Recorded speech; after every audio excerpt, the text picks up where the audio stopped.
Well, ladies and gentlemen, as promised, I have another fantastic guest with us today. None other than Major Jason Gordon. And this gentleman has a lot on his biography, let me tell you. He's still serving our nation right now. He is also helping the veteran community with the Naval Medical Center out in San Diego. And the way I met him is through the radio. Yes, he is one of our station owners in the syndication. So, Major Gordon, let me first of all say thank you for joining us. And just for fun, we'll do a radio check. How do you read me over? I'm reading you Lima Charlie, loud and clear. Lima Charlie. Fantastic. You have a lot going on, I gotta say. You got a long list. I don't I know love when you sleep, but I guess I'm so fascinated with your career, the fact that you're still in the service, and of course, radio. We have to talk about radio, but let's back up just a little bit. And if you could share with our audience the origin story of why you joined the service, why you chose the branch, the path, the career, all that. How did all that come about for you? Sure, sure. It was back in 2000 that I was, or actually, it was the late 90s when I had decided because I was working at a radio station in Northwest Florida as a DJ. I loved broadcasting. I knew I really loved how the impact of music, and at the time it was a Christian Southern gospel radio station format. And I just got to see how people in their lonely times and hours at night would listen and turn on the radio to break up the silence. And so I would get a lot of phone calls, I would get a lot of requests, and I enjoyed playing the programming. So I said, you know what, I want to do a career in this. And so I left Northwest Florida to go to University of Florida to major in broadcasting, broadcast journalism. Uh, and since I only have a face for radio and not television, I ran out of money, and then I'm like, I had to move back home, and so I started working at the radio station again. And then I said, really, what would help me to to get my education done and paid for is to join the military. I had always wanted to, but never really had a reason other than finances to join. And I wanted to, but it took my financial struggles to really push me into that direction. So I went to the recruiting office, and it was the Army, Air Force, Navy, Marine Corps, and I was going to go by the Air Force. And so, of course, the door was locked, and they were at lunch. And so the Navy recruiter came out. I said, you don't want to join the Air Force. You want to join the Navy. And I said, okay, well, let's talk. He said, and we'll give you more money for school anyway. And that seems to be like, we talked a little bit. And so he kind of got the gist of the story in regards to why I want to serve and join. And plus my grandfather was in the Air Force, and that's why I went to the Air Force first. And so I went over to the Navy side, and went to MEPS in Montgomery, Alabama. That was the nearest MEPS in Northwest Florida at the time. And then I joined the Navy. And I joined because back then they actually were needing people in the healthcare field. So I said, okay, I'll join as a hospital corpsman.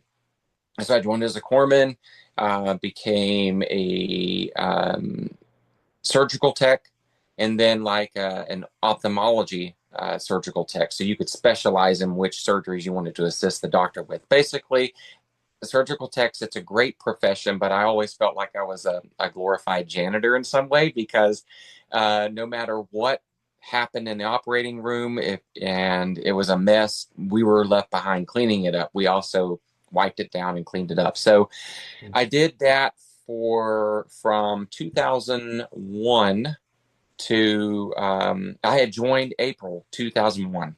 And then, of course, 9/11 happened. And it kind of shifted gears where actually they were kind of pipelining people through a lot faster for surgical tech positions because we were going to war. We need we needed people in the operating room helping. And so I did field medical service school with the Marine Corps at Camp Del Mar, north of here at Camp Pendleton. And that you learn like combat related kind of stuff out, medical, and patrols and things like that, stuff that I didn't learn in in Navy boot camp or hospital corpsman school. So that was actually a lot of fun. And then I went back to the Naval Medical Center as a surgical tech, and there I worked in ENT, that's ear, nose, and throat. I worked with some cancer cases. I worked with general surgery. They needed people to kind of branch out and get out of their little silos of specialties. So I did that until 2005. And the problem is, though, is I'm like, I'm going to get out and I want to use my post 9/11 GI Bill and I want to go back to school to continue in the medical profession. And I did. I did nursing for a little bit. But the problem is when I left active duty, I did not have a plan. And I ended up back in the financial issues that led me to joining in the first place. I ended up living in my F-150.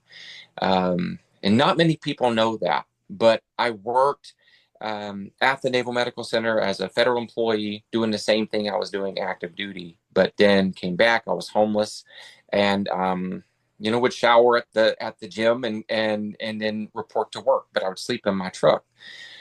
So I did that for about a year, and then I had more left on my GI Bill, and I said, it. I didn't even go to the VA either for any of this help. I was like trying to find my way on my own, and so I met a social worker, a clinical social worker at the Naval Hospital, and she had a friend that introduced me to a remarkable lady that let me see a basement apartment. And basements are very unheard of here in San Diego. And she had one, and I went to go look at it, and I was able to rent it for a very, very low cost. And in some instances, she didn't even charge me rent per month because she knew I was finishing up my undergrad. I was trying to look for grad school.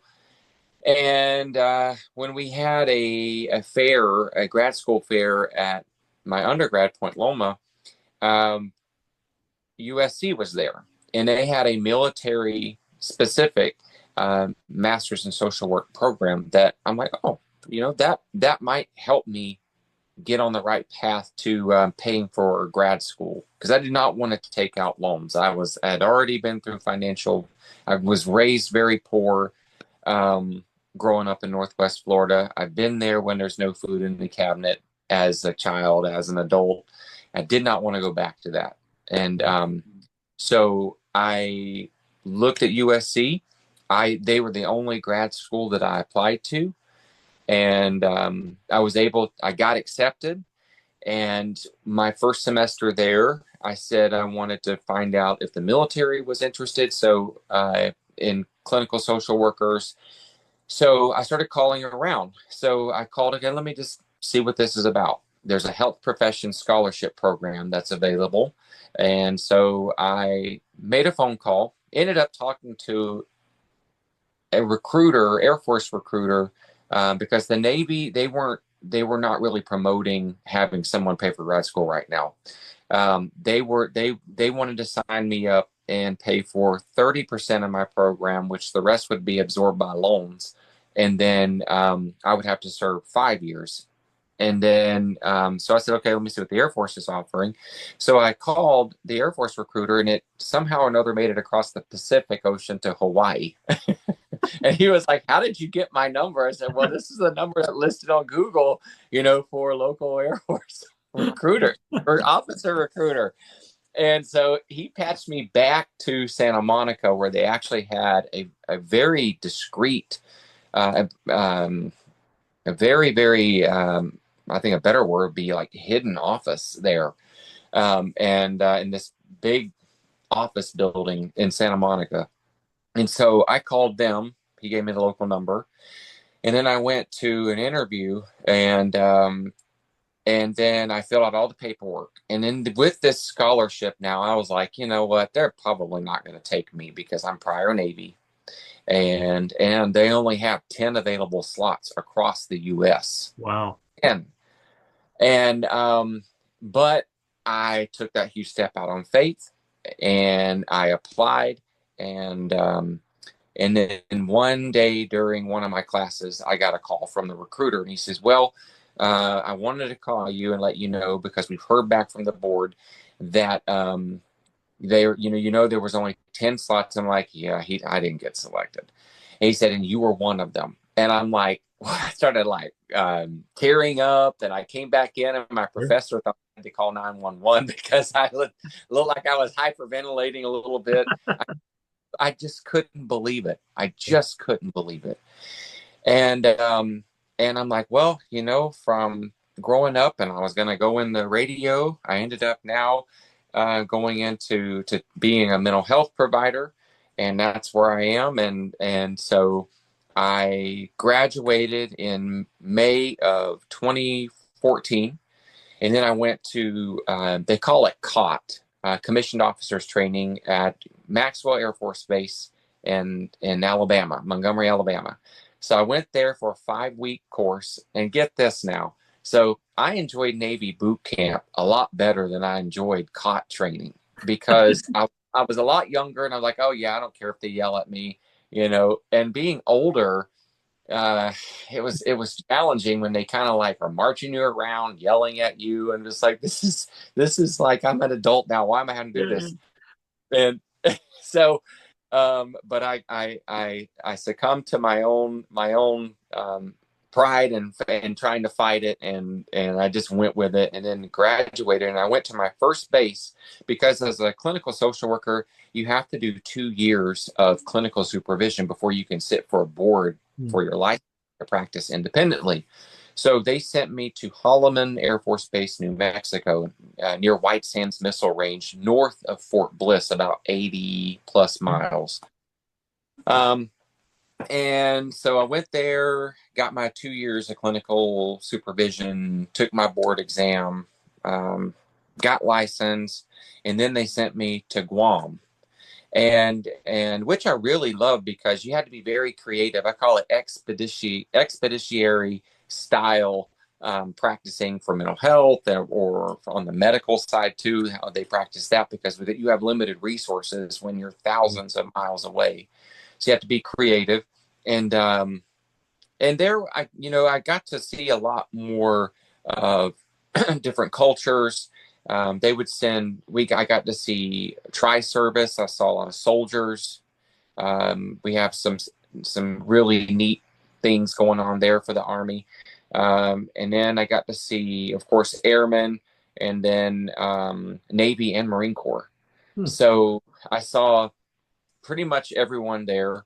I had to chapter out a few people because of PT failures, and then they have to come and check with you for if they have anything mental health going related. Sure. Um, and then after that, I went to Korea, South Korea, and did an unaccompanied there at Osan Air Base. That was another great assignment. Really loved it. And left there, went to Edwards Air Force Base north of here, back to the desert. And then that's when I finished out. I said, I would love to stay active duty, but I want to go back to the job that I'm actually working now at the Naval Hospital. And that's where I did my internship in oncology. And so I really loved working with cancer patients, active duty, and also veteran population, and also working with their families to help them get through as they undergo their treatment and in their recovery from their treatment. And then when COVID hit, let's see, I got off active duty 2021 from the Air Force, and then I went directly into the unit that I am in, and then COVID hit, and things changed dramatically. Where a lot of teleworking was having to happen, we were seeing people. Well, COVID had already hit when I was active duty, but then it was still in. Some of the restrictions were still in play when I got off active duty, Sure. and so. Fast forwarding, we had started a podcast during COVID.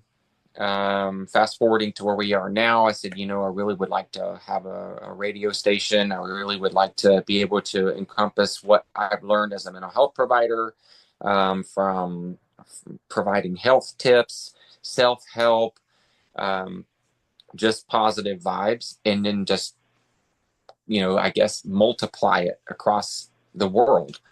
And so I started researching and started researching the impact of online radio stations, what it would take. And it took about a year to really get up and running. I still maintain the podcast called Mood Food Podcast. And right now I still have that up and running. Yep. Um, and I just put little, probably, I think it's like 3.5, 4 minute little segments on there.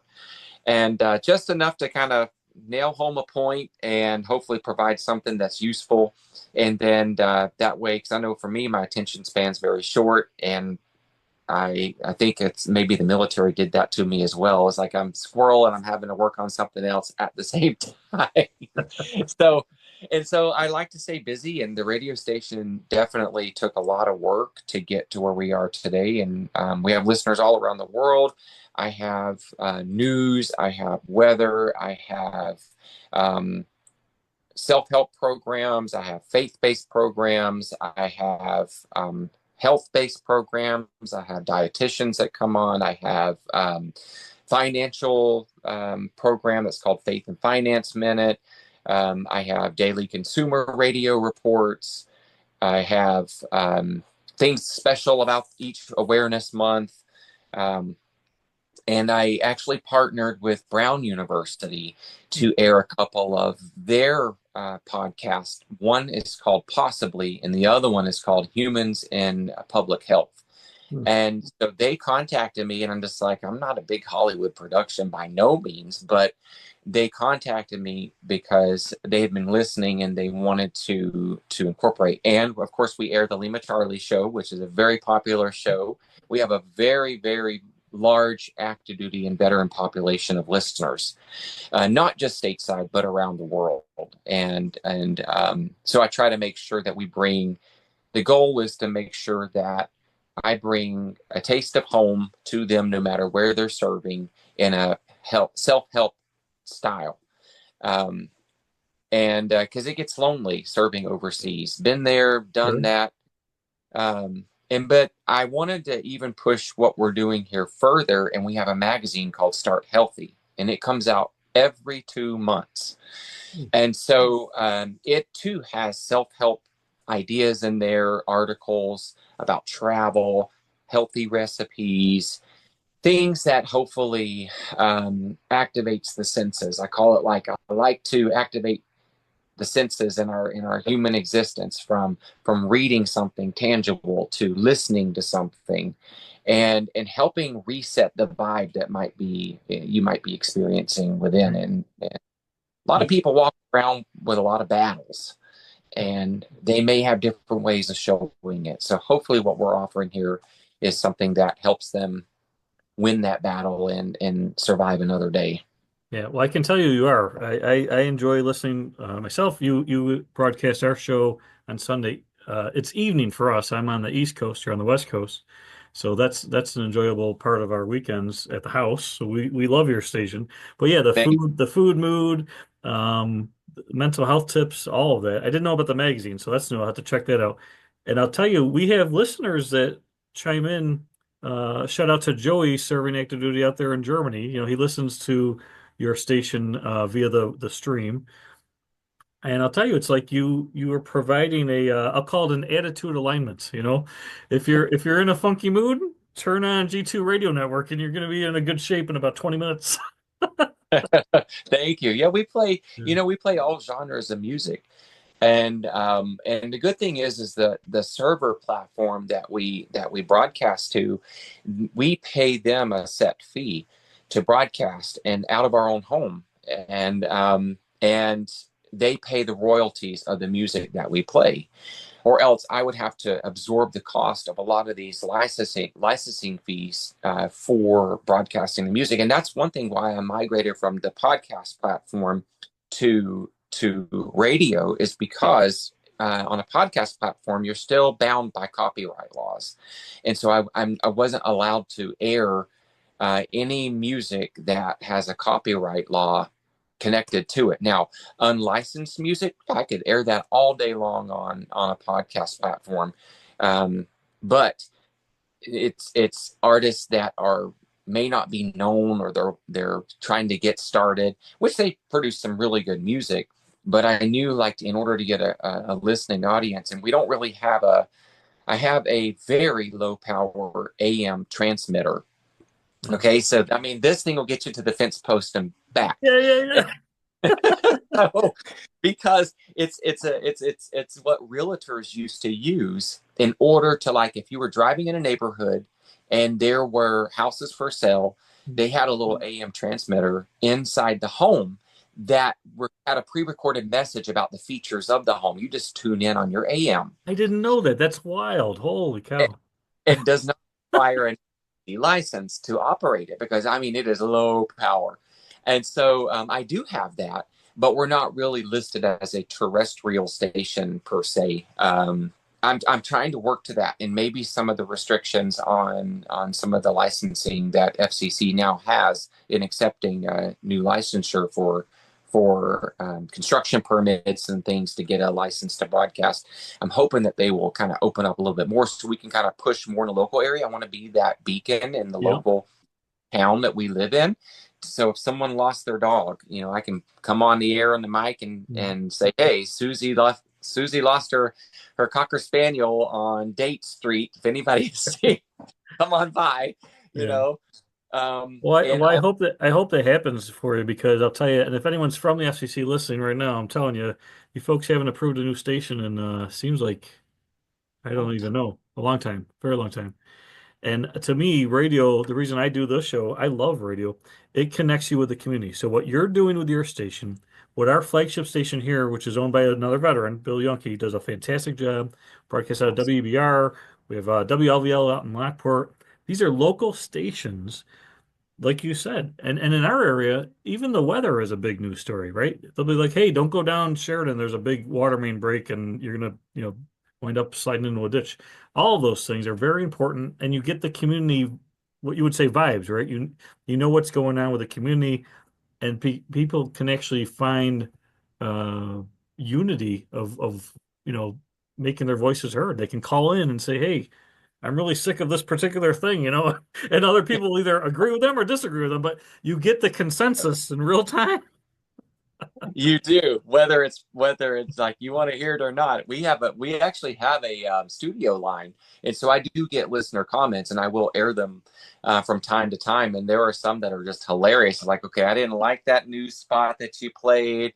I felt that was just way out of line, and, like, you know what? I respect that, and I'm here to push good vibes, and I don't want to overwhelm people with a lot of news or any kind of negativity. There's that you can turn on the TV and see that enough already.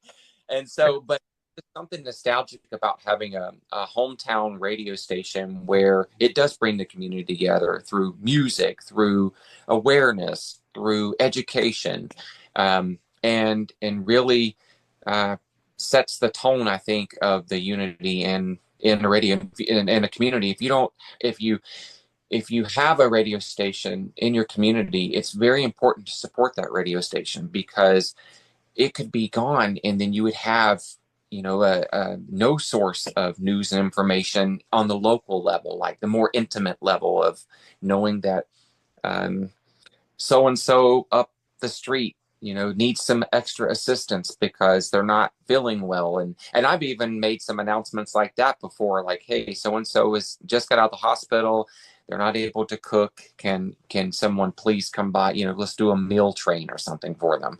Yeah. So it's part about taking care of the community. We have a lot of retirees, military in our community here, and just taking time to hear people's stories. What I would really like to start doing too is capturing some of the stories of the patients that I see now at the Naval Medical Center, but then confidentiality comes into play. And so I'm still working through that on how to get that so I could play some of those stories on the air too. But I just want this is a not my station. I want it to be everyone's station.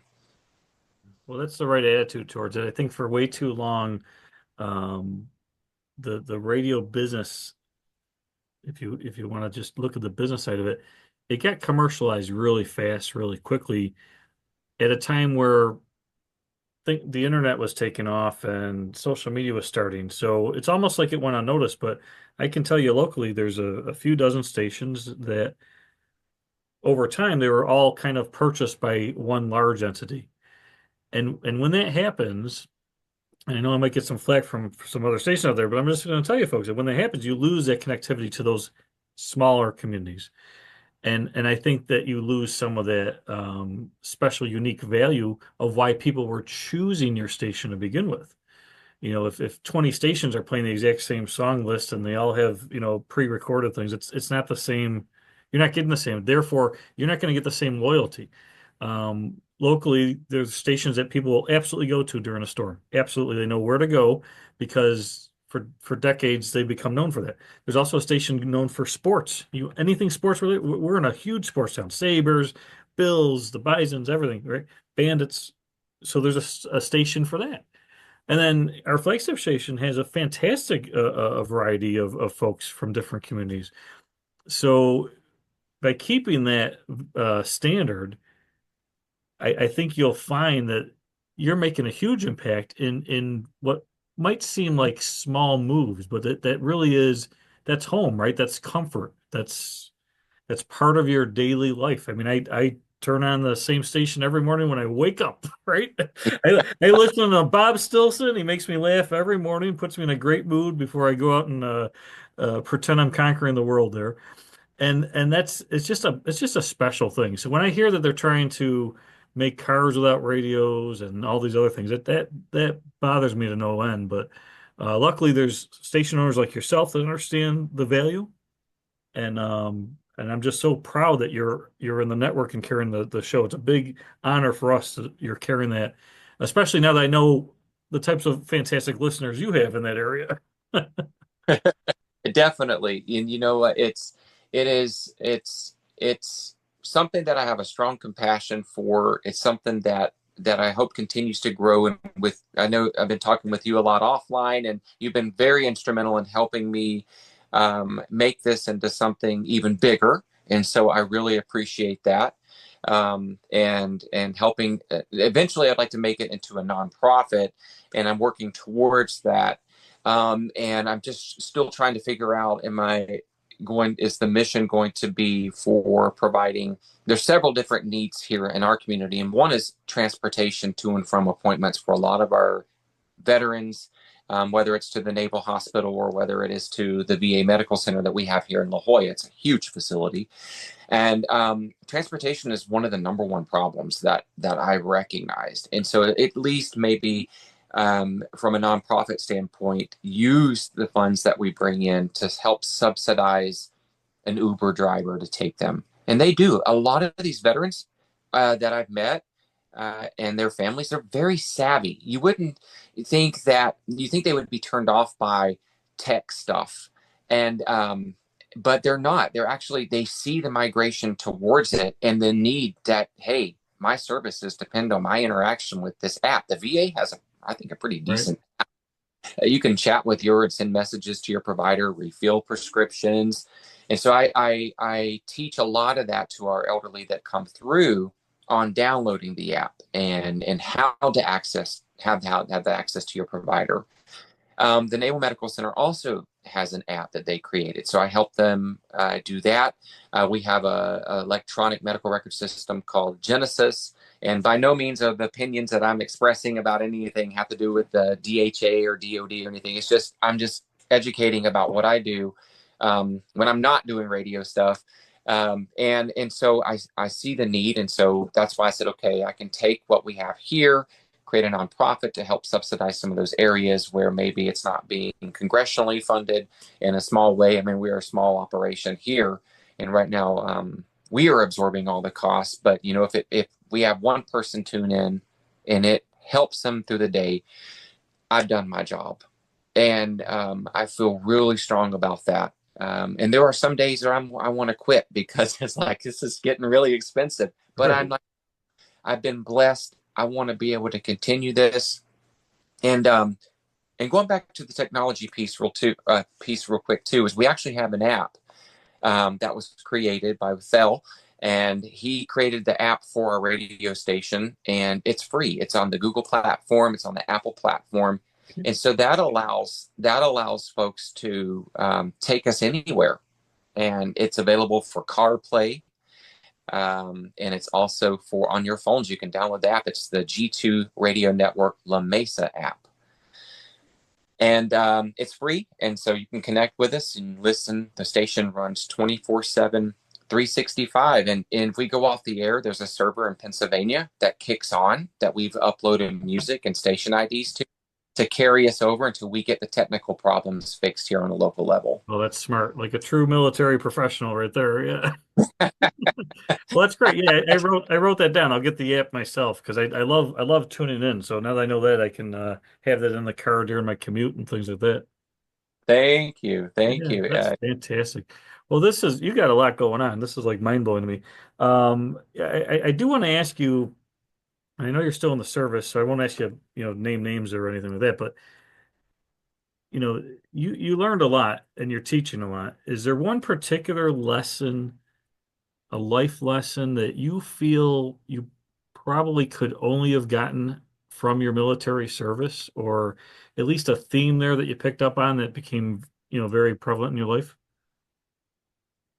I know like where I wouldn't be today if it wasn't for the military. And I think one of the lessons learned is I probably should have joined earlier when I graduated high school in 1995. I should have joined then, knowing knowing now, if I would have known stuff then, what I know now, I would have I would have course corrected and did that right then and there. But I wasn't it wasn't in my mindset at the time. And I wanted to live my life and figure things out on my own. And then I realized, I'm like, no, I need that structure. Growing up in a home that was pretty impactful on a negative level, I needed that guidance and that structure. And I would just say lessons learned. I would have joined a lot earlier, and because it helped me. And I have to be honest with you, I have more family that are military that I know at 3 o'clock in the morning, if I needed something, I can call on and they'd be there versus blood relatives. Yeah, I, 100%, I 100%. Yep.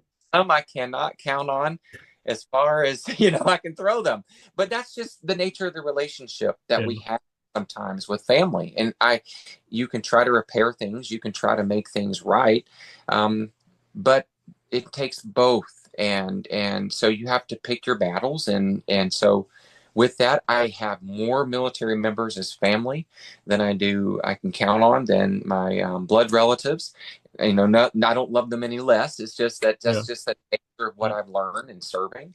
It really helped set me on the right path. It launched me into career experience that I probably would have never explored, never even thought about.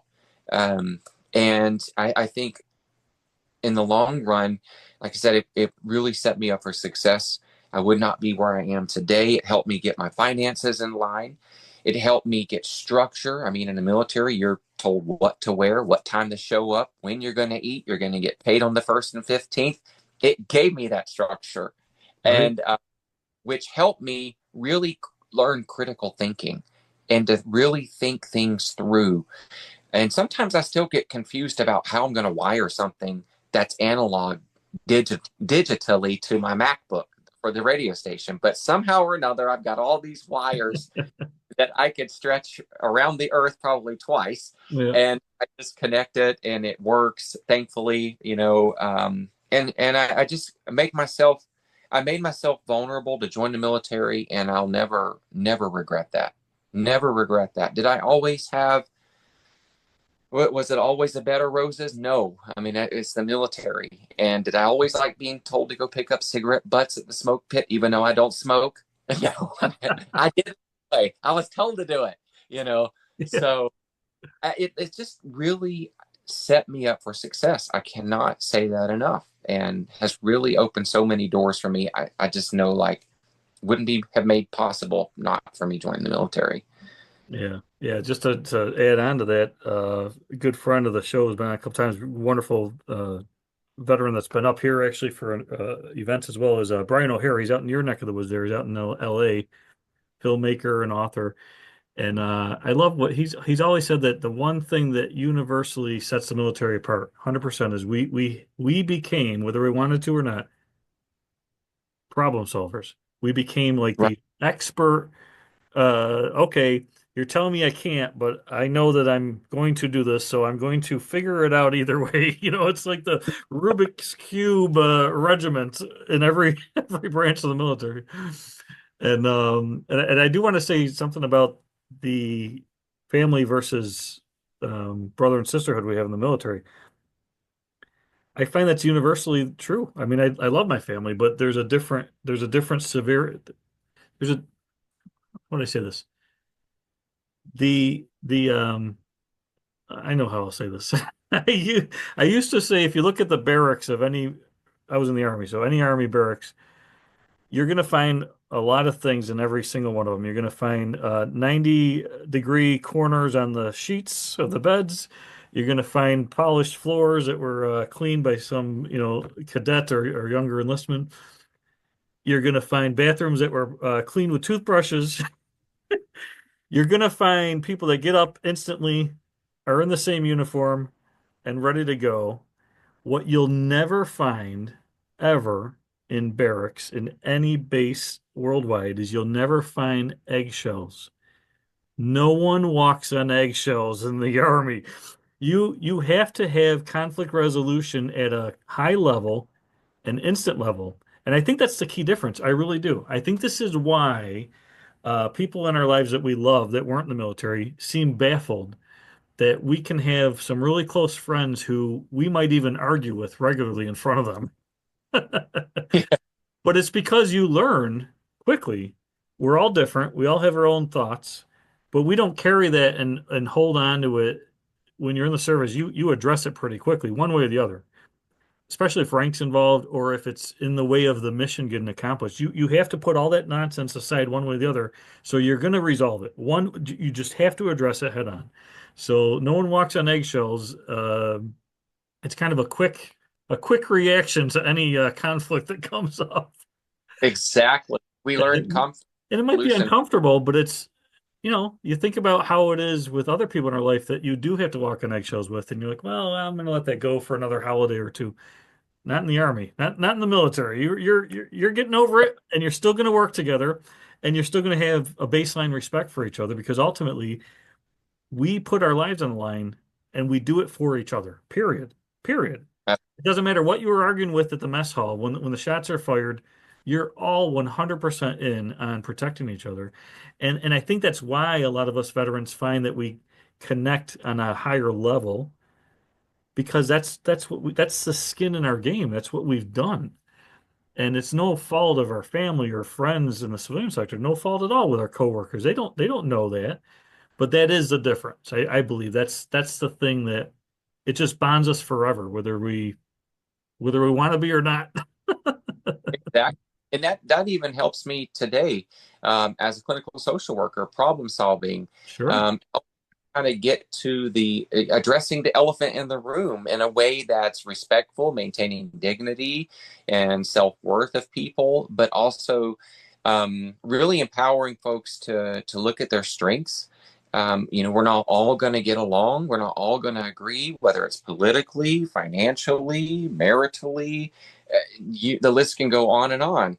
But at the end of the day, there is common ground that we can find in the presence of one another to get the mission done. And that's one of the things that really don't take things personally.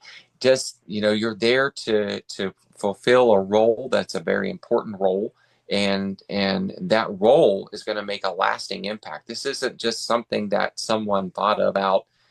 Even though sometimes I did think, I'm like, okay, some idea fairy just slept all night and woke up feeling refreshed and said, we're going to do this today, and or didn't sleep all night.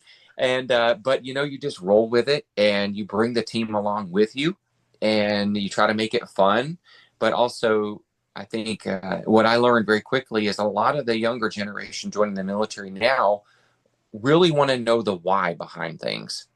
And I try to picture them as when they were little kiddos with their parents. Why? And I see that today. Yeah. But you know what I do? I just meet them where they're at and I said, well, this is the reason why that maybe the Navy does it this way and the Air Force does it this way and the Army does it this way. But at the end of the day, what we're working on here is a critical piece to to filling a need that's going to be lasting impact throughout the entire base here, but also maybe the entire force if they choose to adopt whatever we're working on. So it's knowing the why behind things, I think, really gets a lot of buy-in in today's military that I've noticed. Hmm. That's very interesting. Well, I commend you, sir. You got a lot going on and you're doing so much for so many. And it's an amazing journey you've had. I mean, there were times where I'm sure you thought you didn't know where you were gonna figure out your next meal and from the times you had to struggle, but knowing all of this works out. I have to ask, this is my sometimes serious, sometimes funny, but for you it's very poignant. You can't change the past. You referenced earlier, geez, I would have joined earlier, things of that. You just can't do it. You got to be where you are. But if there was ever a way to time travel and just have a minute or less with your younger self, knowing you can't change anything at all, you got to go through it. You got to go through all the pain, but you also get the rewards. What guidance, what would you counsel yourself with what you know now? What would you say um, to young Jason before he started this incredible journey? I would it would be something encouraging. I think it would be something that, although you are going to experience a lot of trying and challenging times, uh, don't think about maybe ending your life. Don't think about um, that it's not going to get any better. Don't give up, because on the other end, all of this would have happened. All of this that's going to happen is setting you up on your path for success, and you're going to get a lot of no's, and you're going to get a lot of maybes and some wait a whiles. But don't let those no's, maybes, and wait a whiles stop you, and and go with that. And because I did have a lot of, I just want to recapture something. I did have a lot of people discourage me from applying to the Air Force for that commissioning program, because I heard a lot of people saying they're not going to select you. And it was my own internal voice too telling me that. Just having that self-doubt voice. Um, and and that I just heard a lot of no's. Don't even waste your time with that. Don't even waste your time with that. And you know what? I put myself out there. I took that huge step out on faith once again, and I actually got a yes. So I had to wait a while. I took the path that was very, in life, I've taken a very difficult path based off of decisions that I should have made better. And so I would just tell myself it would be all encouraging that, yes, you're going to make some really wacky decisions. And if I could slap you around a little bit to tell you not to change the way the outcomes, but but just go with it and don't give up, and stay the course. Stay the course. And even like with the radio station today, I'm staying the course, despite maybe getting frustrated with it, But if anything's worth doing, it's worth doing right. And so that's what I tell myself each and every day. Bethel tells me that each and every day. The mission that you're on is stay with it.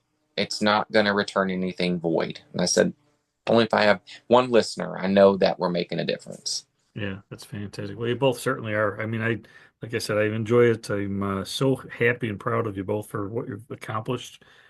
Um, just you're just one of my favorite stations. We'll put it that way. I'll probably get some emails about that, but that's okay. And your program, this program really resonates. Once again, it's one of our it's this we play a lot of programs, but we always make sure, like, even whenever I'm getting it ready to go to put on the air, I'm listening to it. I listen to it after I mix it, and combine everything together, the tracks together. And then I listen to it when it's broadcasting because the stories just draw you in. It captures a moment in someone's dedication and service that they signed on that dotted line for their country to make this place safe and free, to maintain safety and freedom. And you're capturing those moments. And so we stop what we're doing and we listen to it. It's not it reminds me of my granny telling me about the fireside chats and things that they would tune into. You just stop what you're doing and you're drawn into the story. Yeah. It's nothing that you could ever write or put on paper because you're listening to it and your imagination takes over. That's what I love about radio Yeah. and your program. Yeah. Well, I appreciate that. That's a high compliment. I really appreciate that. And it's all the guests. It's guests like you. It's just we all have our own story. And I think even people that aren't in the military, this is the feedback I get from civilian communities, like they learn so much. Like I'm sure after today, they're gonna be like, wow, the courses you were able to take, the type of field you were able to practice in medical health and everything else. People don't always connect the dots of what the military has to offer. You Yeah. know, it takes a special personality to be in the military, right? We have to be willing to, like you said earlier, bite your tongue and, be part of a group sometimes, even though you might disagree with a few details there, but the overall mission is more important than your own personal views at that time. There might be a time later to voice them. So I think some civilians think that the military is just all a bunch of drones, and that's not true. And It's this not. show proves that week after week for years now. We're in our third year, and it's I essentially ask some of the same questions, never have a repeat answer. We all have different reasons, and we've all we've learned different lessons, and we've had different paths after the service as well. So I'm just glad that your path has kept you kind of anchored in the world where you're helping military and veteran families as well. Your community radio is doing things for everybody. I mean, you've achieved what all of us always want to do. You're making a difference. Thank you. And even when you hang up the uniform for the last time, your honor and integrity and selflessness and service just continues. I mean, you've that's what you've achieved. So you guys are doing incredible work, and I'm really Thank, proud that you carry the show. It's a big honor for us. So thank you very much.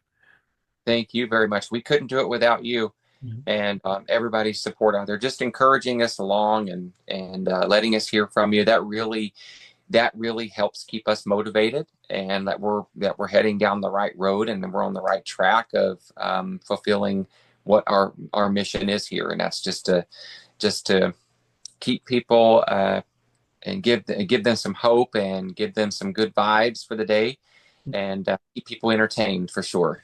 Yeah, fantastic, fantastic work.